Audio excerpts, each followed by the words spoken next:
Welcome to the book summary of Perennial Seller, The Art of Making and Marketing Work That Lasts by Ryan Holiday. The book was published in 2017 and weighing 256 pages. Best-selling author and marketing strategist Ryan Holiday reveals how a classic work, a perennial seller, is made and marketed. Classic, evergreen, cult, backlist. We can all identify with products that seem to last forever and just keep selling. But how can we create things that can and should last, especially in an environment where short-term gain and flash-in-the-pan success are so often the benchmark, where Hollywood movies are written off after a weekend or Silicon Valley startups are considered to have failed if they don't go viral? Enter Ryan Holiday and his concept of the perennial seller. Products that exist in every creative industry, timeless, dependable resources, and unsung moneymakers, increasing in value over time and outlasting and outstretching the competition. The book is available on Amazon with the link in the description if you like what you hear. So without further ado, I bring the book summary of Perennial Seller. Instead of a detailed step-by-step process, Perennial Seller covers the fundamental principles of creating great work that last.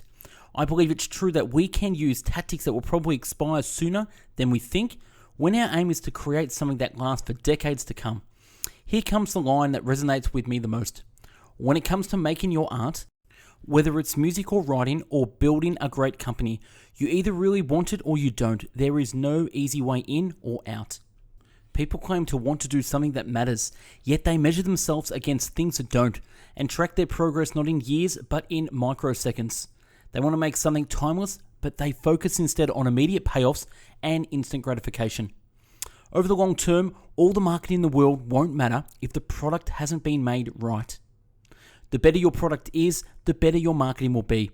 The worse it is, the more time you will have to spend marketing and less effective every minute of the marketing will be.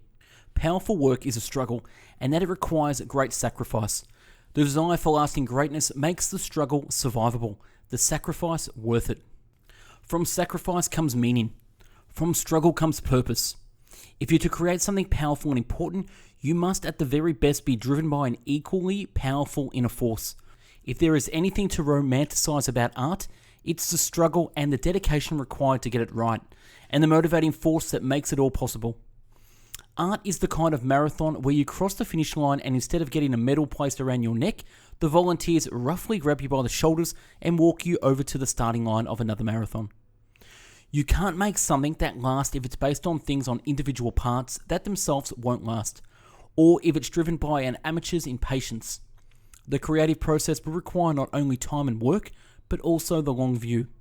Many studies have confirmed that creativity isn't like a lightning strike. A creative work usually starts with an idea that seems to have the potential and then evolves with work and interaction into something more. If there is any magic in creative expression, it's how small, even silly ideas can become big or inspiring works if a person invests enough of them in them. How within seemingly ordinary people there can exist depths of wisdom, beauty and insight, and that if they put in their work to plumb those deep depths, they might reap incredible rewards. Getting into action generates inspiration.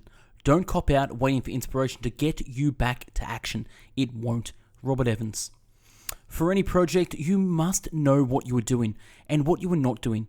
You must also know who you are doing it for and who you are not doing it for, to be able to say this and for these people. Great, successful work rarely starts as a solution in search of a problem. Lasting resonance requires something more than novelty. It needs an earnest person attempting to find a solution to a common problem. The bigger and more painful the problem you solve, the better its cultural hook, and the more important and more lucrative your attempt to address it can be. Stuff that's boring now is probably going to be boring in 20 years. Stuff that looks, sounds, reads and performs like everything else in the field today has very little chance of standing out tomorrow. That's exactly what you don't want. We've talked earlier about the importance of thinking big picture, but we must also think small, also in focusing on the tiniest part of the process and doing them well. A master is painstakingly obsessed with the details.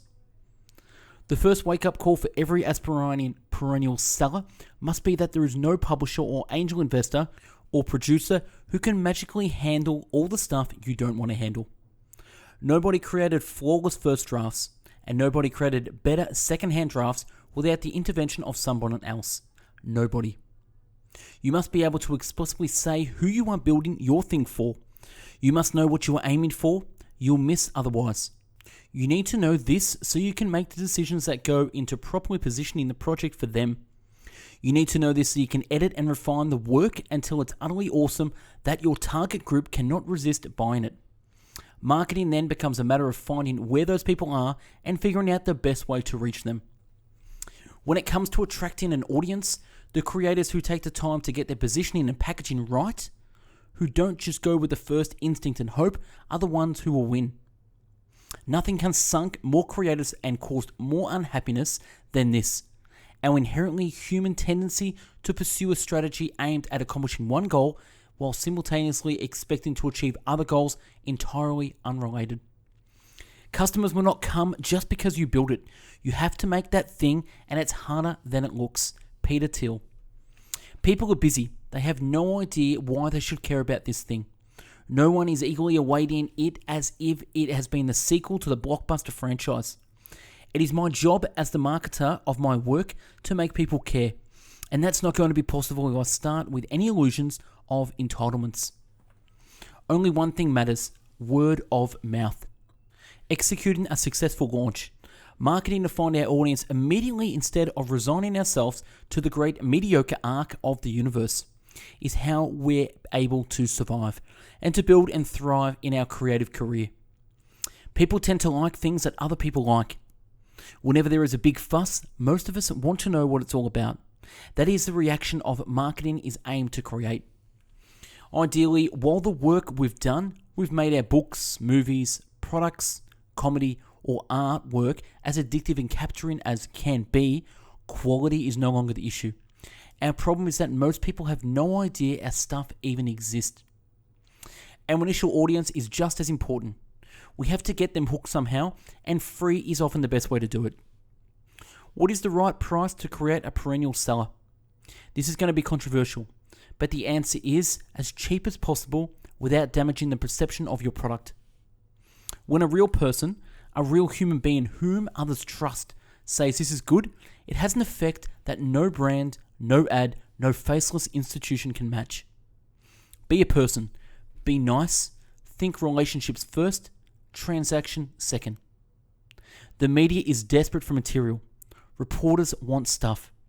Their boss expects them to jump on leads that fall into their laps because they need them to publish a lot more than they ever have before. If writing about you or covering your work in some way gets them what they want, i.e. reader, they're not doing you a favor by covering you. On the contrary, you're doing them a favor. No one gets coverage for thinking about maybe doing something. You get coverage for taking a stand, for risking something, for going out there and creating news where there wasn't any before. You don't get coverage for what you feel or what you believe, only what you do with those beliefs or feelings. The real goal is establishing a presence or building a reputation and profile. Publicly is about temporarily breaking through the noise, if only for a single news cycle, and contributing to the word of mouth that a product eventually needs to succeed. A rational, efficient advertising campaign involves two key things: knowing how much a customer is worth to you and knowing how much it will cost to acquire that customer via the advertising you intend to use. Platforms come and go like the wind. It's always better to focus on the bigger picture and on the things that don't change. Marketing is the art of allocating resources, sending more power to the wheels that are getting traction, sending it away from the ones that are spinning, and investing in each strategy until the results stop working. Then find the next one. I had acquired what, to my mind, is the most valuable success a writer can have: a faithful following. A reliable group of readers who looked forward to every new book and brought it, who trusted me and whose trust I must not disappoint. Without 1,000 true fans, people who will purchase anything and everything you produce, you're more or less guaranteed a livable income provided you continue to produce consistently great work. It's a small empire and one that requires considerable upkeep, but an empire nonetheless. A platform is the combination of the tools, relationships, access, and audience that you have to bear on spending your creative work, not just once, but over the course of a career. A platform is not a stepping stone. It is the finish line. That's a powerful and powerfully counterintuitive way to think about your work. And the reason more people don't think in this manner is because they are afraid. They're afraid of carving their own path and finding nothing at the end of it. Building an email list is more toward self-sufficiency for any creator. By forming a direct and regular line of communication with your supporters, you avoid ever being disintermediated. That is an incredibly powerful asset. As it is true for so many things, the best time to have built your network was yesterday. The second best time is right now. The best time to get to know people and develop the relationship is before you have some favor you want to ask them. The best marketing you could do for your book is to start writing the next one. Creating more work is one of the most effective marketing techniques of all. Not everyone who publishes a book is an author. He or she is just someone who has published a book. The best way to become an author is to write more books, just as a true entrepreneur starts more than one business. The best way to become a true comedian, filmmaker, designer, or entrepreneur is to never stop, to keep doing. Luck is polarizing. The successful like to pretend it does not exist. The unsuccessful or the jaded pretend that it is everything. Both explanations are wrong. Getting lucky wasn't an accident. It's that old saying, the more you do, the harder you work, the luckier you seem to get. And that's a wrap on this fantastic book by Ryan Holiday, Perennial Seller. Look back on our channel for previous video book summaries and subscribe to our channel for future videos. Don't forget to follow us on Instagram, #BestBookBits. If you liked the video and want to buy the book, click the link in the video description to purchase from Amazon. This summary is from the website deanyong.com. Thanks for watching, and I hope you learned a thing or two. Have a great day.